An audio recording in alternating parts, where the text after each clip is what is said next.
I thought I was home alone, until I heard a toilet flush upstairs. Let's back up. My name is Chloe. Yesterday my life was in complete gridlock. I'm the sole heiress to a multi-billion-dollar tech empire. But my toxic ex, Chad, had staged a hostile takeover. His ultimatum? Marry him, or watch my family legacy collapse. But I found a loophole.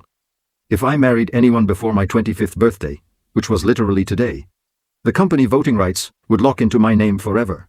I had no date. Out of pure desperation, I drove into the city crying. That's when I saw him, Logan. He was sitting on a crate outside a convenience store, shivering under a torn blanket, looking completely broken. A total nobody. I walked right up and whispered, "I'll give you $1 million right now if you marry me tomorrow morning."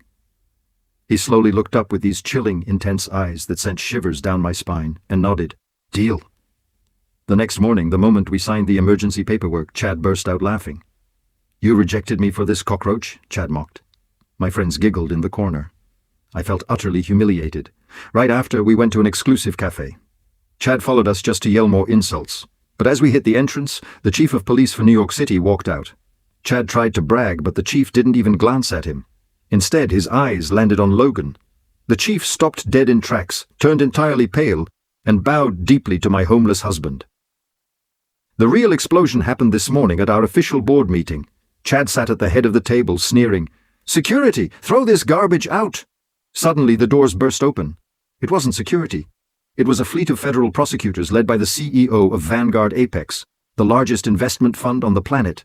He walked straight past everyone, stood at absolute attention before my homeless husband and announced, "The operation is complete, sir. Ready for your final command."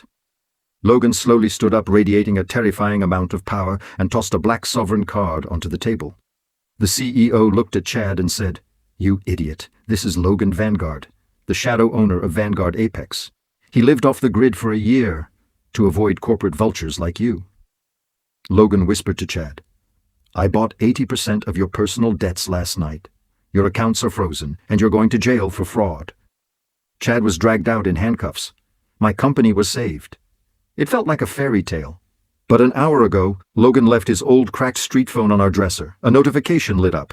I opened it and froze. It contained high-resolution surveillance photos of me from 6 months ago. The very last text message sent to Logan yesterday morning read, "Target is desperate enough to fall for the Homeless Act tonight. Stand by on the sidewalk, she's coming to pick you up right on schedule." My breath hitched. This wasn't an accident. This entire thing was a calculated, brilliant trap by Logan to take absolute control over my life. Right then, I heard his heavy footsteps coming up the stairs. The door handle slowly started to turn.